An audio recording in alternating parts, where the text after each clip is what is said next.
Video নিচ্ছিস?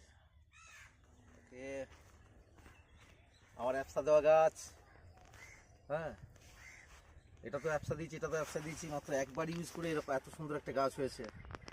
এর আগে আমি বহু আলু চাষ করেছি, কখনোই কিন্তু এরকম এত ভালো গাছ হয়নি। হ্যাঁ, এমনকি গ্লেজ, আশপাশের জমির থেকে গাছের যে একটা গ্লেজ, এই গ্লেজ কখনো কারো দেখতে পাই না, যেটা আমার গাছের মধ্যে আছে।